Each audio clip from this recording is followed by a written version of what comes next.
Welcome back, all my loves. So I have a special episode that I will be starting, and I know you guys are going to be excited for it because the last time I was on a live, which was last year, the ending in December, whoever joined me in the live, you're going to know what I'm talking about. Someone requested for me to do a whole episode, and I love the request of Guyanese street food, right? You can't get better than that. So we're going to do a playlist here on YouTube, and I am going to drop all of our Guyanese delicious street food. Today we're kicking it off with some hot chatak matak Pholourie. We all know that is top-notch Guyanese street food, okay? Some of these recipes that I will be sharing, it's already shared here on my YouTube channel, but because I'm doing a whole series, a whole episode, I'm going to repeat some of those recipes, okay? So let's do this. So right now I have here in my bowl some plain all-purpose flour, and I'm using some ground split peas powder because I do not, and I repeat, do not like the ground split peas grind up for my Pholourie. You know, that's my mommy thing. She love it. But you can certainly use that here in this recipe. All you'll have to do is soak your ground split peas for a couple hours overnight, preferable, and then put it in your food processor, grind it up, and add it here to your flour. I also have a recipe here of my mom showing how to make her delicious recipe with Atiana. So I will add that in the description box below for you. Also, everything I'm using will be listed, all the ingredients, in the description box below this video or at the end of the video. So let's go, peeps, right? I have my flour here and my ground split peas, and I'm gonna add some yeast to this. In goes my baking powder. Yes, I'm using some brown sugar, a little bit of salt, and some brown jeera. The sugar in general, you can use the white sugar too, but it helps to stabilize this when you're frying it, your Pholourie don't pop open, okay? So in goes that, and it adds a little bit of depth of flavor. I'm gonna go in with some garlic and ginger paste and some green seasoning. In goes all that, and I am adding a little bit of scallion. I love scallion or shallot in mine. This is optional. You can choose to use it or don't use it. And I love to use yellow food coloring. I love the vibrant color it gives. Also, you can substitute this with turmeric. Go right ahead and add, some turmeric here. This is my preference, and this is to your preference how you would like it. If I add an ingredient here that you do not like, go ahead and omit it. Simple as that. You just take your fingers and work everything in. And now I'm gonna gradually add some lukewarm water, or more room temperature water, to bring this to the consistency I am looking for. Do bear in mind, everyone's flour texture is different. The amount of water that I use, you might need less or more. So you gradually add your water until you have that nice consistency. In goes my water. And let me tell you, growing up in Guyana, Pholourie was one of my favorite going to school as a little girl. All in Carna stand on the roadside. Those people used to make the best Pholourie, okay? The best. You just slap it in your grease puff paper. That's what we used to say, which is parchment paper. Or then it's use newspaper, or y'all know what I'm talking about, right? So I don't roll up your eye. And put your little sour, and you mix it in, and you put lashing in your Pholourie. You see when the Pholourie done, you slick up the paper, or if you don't lick the paper, you chew the paper. If you were like me, you chew up the paper, okay? So the consistency you're looking for here, it's not too stiff or not too runny. It's got to be manageable. And you want to mix this, give it a nice mix. And I usually beat mine a little bit like that. You're helping with the volume and whipping some air into the Pholourie. And you want this to be nice and smooth, a nice and smooth mixture, silky smooth, so you get nice and fluffy Pholourie. Again, not too stiff, not too runny. And keep mixing this in. Slap it. Put your arms to work. Slap it in. So for me, it looks like it needs a little bit more water. I'm just gonna add a pinch more and mix it in. Then the final step to this is we're going to go ahead, Cover this, and right now I use about a cup and a half of water here so far. We're gonna cover this and let it sit for about 45 minutes. And this again depends on the temperature that you're living. Right now it's very cold in the US. This is the texture I'm looking for. See, when I pick it up and do that, it's coming out like a nice ball and it's holding its texture. That's what you're looking for here, to know that you have enough water.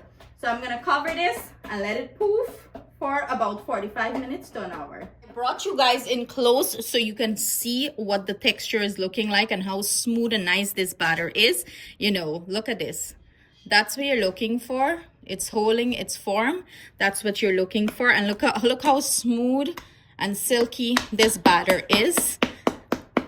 Look at that. That's what you're looking for in your Pholourie batter, to get nice, soft, fluffy, and pillowy Pholourie. So we're gonna cover this up and let it rest. So our Pholourie is ready. It doubled in size, as you can see, and that's what you're looking for. Mine took over an hour, a little bit less over an hour, because you know it's cold here in Connecticut. So if you're living in warm temperature, this might double in size faster, right? So we're gonna prepare to fry it, and I'm so excited. I want you to drop in the comment what are some of your childhood days memories eating Pholourie, and what kind of Pholourie do you like? The flour Pholourie, meaning no split peas in it, or you know, no grind dal in it, or you prefer the one with the grind dal? I'm excited to read those comments, so leave some comments below. Let's talk Pholourie. Time to start frying Pholourie. Oil is medium to low heat. You do not want your oil to be screaming hot in this process, because then the Pholourie is going to be cooked on the outside and the inside is going to be raw. So I'm going like they hand form the technique of how they used to do it back home. If you cannot manage that, you can use a spoon and scoop it in, or you can use an ice cream scooper, whatever is easier. As you can see, I went ahead and deflate the Pholourie, and I am putting a little bit of water on my fingers here. You can use oil too.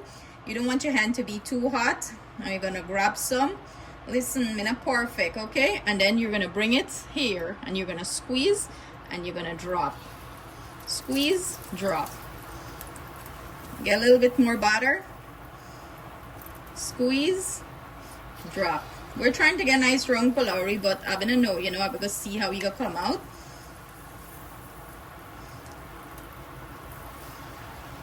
I don't know how them people must do it fast, but I give me credit. You gotta try. Whenever you do this, you need one partner. You need one partner to start, you know, pushing the Pholourie around and rolling the Pholourie so you get a nice golden brown color as you're dropping. But me and a partner, and me alone here walking in this kitchen. You don't have to grab a lot of butter. You can grab a little bit at a time, as I'm doing here, and you just scoop, drop and scoop, and when your Pholourie achieve a nice beautiful golden brown color, you can go ahead and fish it out of the oil. You know, Pholourie don't take long for fry. It's fried very quickly. So these are nice and brown. I'm gonna go ahead and drain them and remove them from the oil.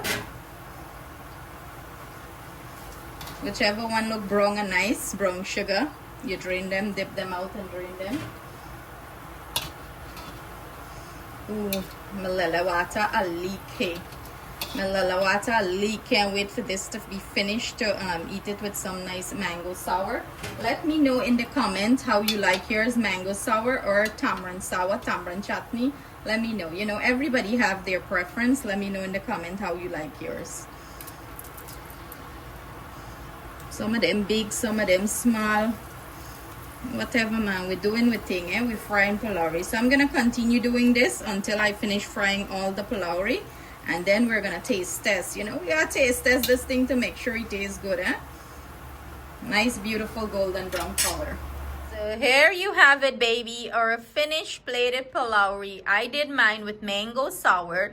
You can choose tamarind sour, pepper sauce, whatever you want to eat this with, right?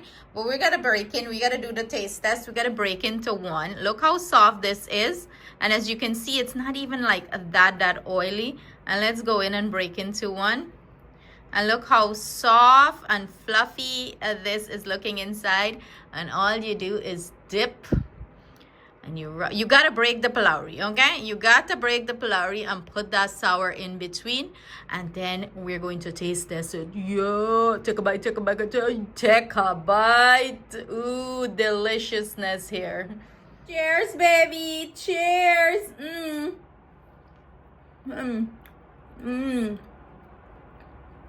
This Pholourie just melts in the mouth. It's so delicious. You get that nice little crisp on the outside.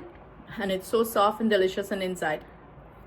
Just how I like my Pholourie. Everybody got a taste, taste preference and how they enjoy their Pholourie. This is exactly how I like mine. I gotta go in for another one. And it's so flavorful on its own. You don't even need that sour, As you bite into it, look at the Pholourie spring back. So soft. It's so delicious. You guys are gonna enjoy this recipe. I can't wait for you to try it. I want you to drop in the comment below what you think I should make next. What street food you think I should make next. I have a few up in my brains here, but let's see if we're on the same playing field, okay? Thank you guys so much for joining me. I cannot wait to share all the different recipes I have planned for this episode. So stay tuned. Be sure to watch them, share it with your friends and family. And thank you so much for joining me in the kitchen. See you guys soon with another delicious recipe. Stay blessed, stay safe. Love you all.